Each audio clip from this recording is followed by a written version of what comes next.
It's great to see the house full here today. For those of you that I haven't met on your way, my name is Will Landers. I'm president and chair of the board here at the Brazilian American Chamber of Commerce. And on behalf of the Chamber and of BTG Pactual, we're very happy to welcome all of you here today to discuss a theme that I think is super important, not only because of what's going on here in New York with the UN Climate Week, but also with everything that's been going on in Brazil and the rest of the world with climate change. Good afternoon to everyone. It's a pleasure to be here in the name of the Brazilian government. I think it's important to talk about what Brazil has been doing in this area, and mostly in the Ministry of Agriculture. The main thing that we are discussing right now is about how to increase the Brazilian production without affecting the climate and without deforestation mainly. And this is the main issue that we are discussing in Brazil right now. And we have a plan on that. We have this national program to convert degraded pasture areas into agriculture land, which is very important for us. We have almost 160 million hectares in the Brazilian area on livestock areas, but on these areas we have about 40 million hectares that are degraded, and we have a plan to convert these areas to new areas, new agricultural areas. We need investments, of course. We are dealing with an amount of about $12 billion each year to achieve what we propose, which is convert these 40 million hectares in 10 years. So with these areas, we are willing to increase the Brazilian production without any cutting of trees, without any deforestation. But there is some needs that we are thinking in this conversion. The first one is everything that we have done from the last 50 years, we do not want to do it again. We want to plant, we want to produce in a different way from these days to the future. So to do that, we have the knowledge of Embrapa, of course, which is the biggest company that works on tropical agriculture in the world, and it's a Brazilian owned company. And so we asked Embrapa to map all these areas that we are able to convert into agriculture lands. And one of those items that we think it's the most important thing is how to integrate every thought of the new future of the agriculture to this new era. And the new thought is how to produce without deforestations, without cutting trees, and even, if it's possible, reforestating some areas. And we already have this forest code in Brazil that you should keep at least 20% of the areas not deforested in each farm, mainly in the center south. At the Amazon region, we should keep at 80%. And so it's important to say that we have a bill on that, we have a code on that. And all this program is based on sustainability practices, like no-tillage practices, like carbon certification. And we are talking about how to certificate carbon in Brazil on the agricultural field. And it's a very important discussion that is undergoing in the Congress. We had some initiatives a few years ago. They did not work well. And so it's a new time that we should discuss how to deliver this to the society, to the Brazilian society, and also to the global society. One of the most important thing for me and for the Brazilian government is that we now change the way the government is looking at the forest. So this new term from President Lula has increased the combat of deforestation, We have reduced about 70% the deforestation in Brazil. It's a very important number. And what we are thinking is how to keep the forests right now. We also need the help from the developed countries, of course. It's not a Brazilian job only.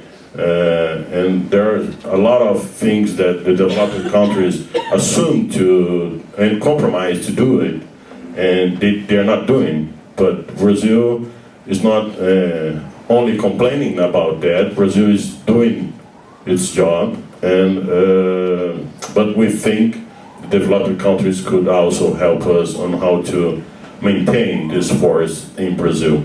So we think we really think that Amazon is a great region for the world, but it's a Brazilian responsibility. And since it's a Brazilian responsibility, we know this responsibility, but we need help.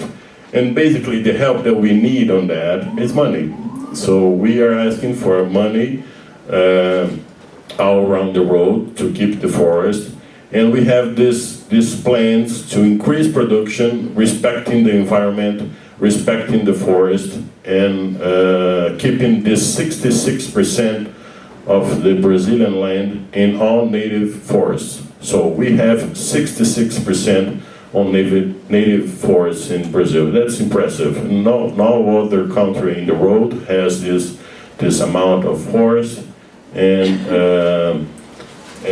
we are not worried that we will need to deforestate or to do something with the forest. We already know that we need to keep the forest. Everyone knows that.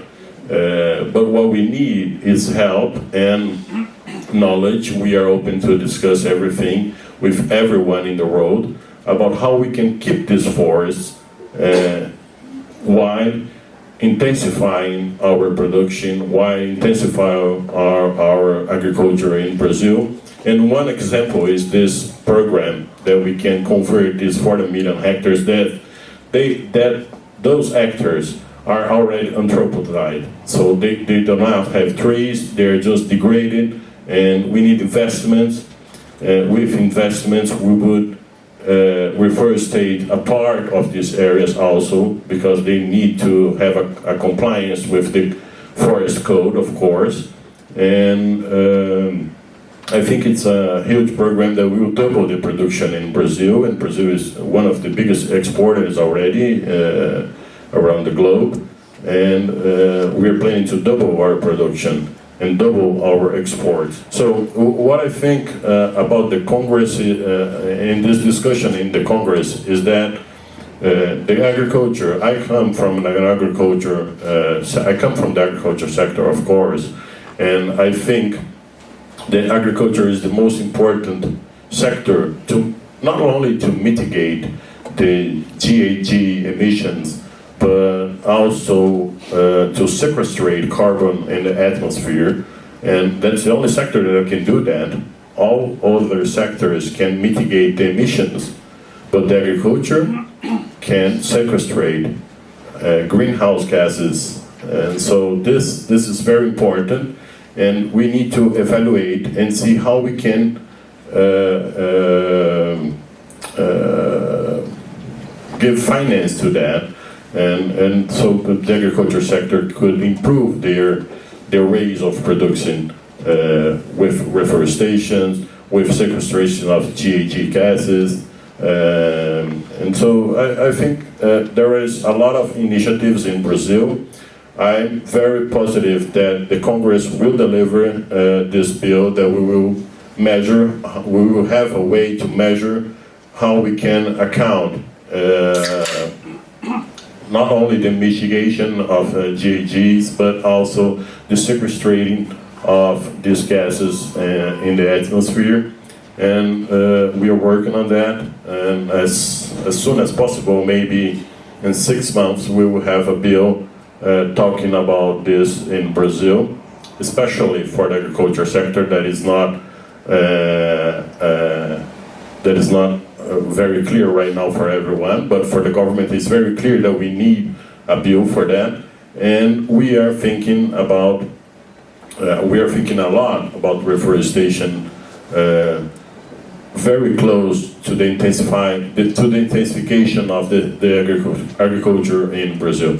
So that's the first words I would say. I'm very open to listen to you, to listen to your questions, and see how we can work together. Thank you very much. Advisory to several governments in Latin America, and one of the issues, that often they ask is how they can give value, to the efforts that they're doing. And there's a possibility within the Paris Agreement, that is the Article 6, that is the access to market-based solutions, and some of them required governments to give corresponding adjustment. This means that when a government wants to attract investors, there might be an investment country that will buy those emission reductions or removals, but they will request the host country, to transfer the emission reductions or removals, is a accounting issue, into their books, So the host country will have to do an extra effort, to reduce emissions, but will receive an investment. And what is happening now in the carbon market is that there's not enough liquidity, to give this signal, to the governments to find the right solution. I was talking to a government the other day, and they were telling me, well, the break-even cost for us for sustainable agriculture is $10 per ton. But we cannot find in the market someone that is paying us this value. They pay us less. So the problem is that the markets are not harmonized. It's very difficult to find the right investors that will pay for it. I think they're out there. But they're not so easy to find because the markets, there's no one market, there's like a lot of fragmented markets, and there's a lot of bilateral negotiations, so it's not publicly available. For corporates, there are like different solutions, towards decarbonization, and there's a lot of efforts internally within a country, but also internationally. In case of sustainable agriculture and the protection of the forest, there's a lot of corporations that are willing to invest in these initiatives, not only because buying carbon offsets beyond their value chain, but also because it affects their supply chains, and there are multiple regulations, that oblige them to disclose their emissions, and they receive a lot of pressure from their stakeholders, or they have maybe targets to reduce emissions, and they have a big motivation, to contribute to sustainable practices. As Secretary Perosa was saying, in case of sustainable agriculture, it's not only about reducing emissions, it's also capturing CO2, and which is quite unique, and there's a big effect also on the communities, because not only about job creation, but also other sustainable development goals that can be like gender equality, or better access to health or education. So it's not only about emission reductions, it's also about the social development goals, the big impact that has in the country, so attracting investors.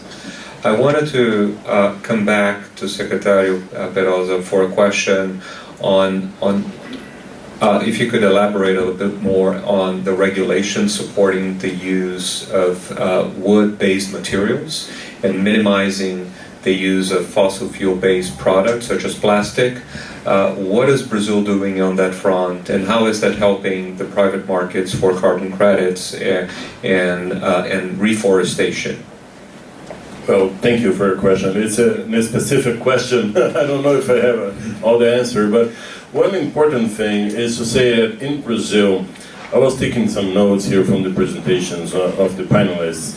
And first of all, I would say that we have all the 4 points that you said that is necessary for reforestation. In Brazil, we have people that are devoted to work in agriculture. We have area. We have climate, which is the most important thing. What we need is financing these people. But the second thing I would say is that Brazil has a lot of initiatives on this field. I come from the sugar ethanol sector, and we have in the sugar ethanol sector this program called RenovaBio. I don't know the English translation for that, but everyone must know this program. And it's a very important program that was launched in 2018 in Brazil. And the main thing on this program is that we support the increase of use of ethanol in Brazil. It's different from all around the world. No other place, no other country in the world supports the ethanol as Brazil does. So it's very important to us to call the government policies to have a organized sector in the private sector, to call the government officials. So what are you doing to improve the biofuels in their own country? I ask you, here in the US, I have a huge discussion with all the government's representatives here about ethanol. They're asking for more opportunities for American ethanol in Brazil, but they're not giving the opportunity for their own ethanol in the US. So that's the thing, that the first question. Why Brazil is dealing with that? Brazil thinks that ethanol and biofuels, we can talk about also about biodiesel in Brazil, that we will increase until 25% on the blend in Brazil. Now we have in Brazil 27.5% of the blend from ethanol and gasoline on our matrix, and so we are going to 35% in the next years. So we are doing things that the rest of the world are not doing. So, and the most important thing is to ask what other people can do to help us in a huge challenge to achieve what we think is the best for our society in the next few years. So Brazil is leading the discussions on carbon credits. The Brazil legislators are discussing about how we can pay for environmental services also, and no other place in the world is discussing that. So about wood, I couldn't say specifically because I don't have the notes here, but what I think it's important, well, I'm very contaminated by the G20's meeting that we just held in Cuiabá. I'm sorry about that, but I must tell you that. It was a great challenge to all the 21 countries that we had in Cuiabá to achieve this ministerial declaration. It's not easy to discuss with all these 21 countries and other 10 delegations from international organizations, and how we could achieve this agreement. And most of what is written on that document, it says what we think about the next step for the agriculture in our world. And we think an agriculture with intensification, with non-unilateral determining bills or rules.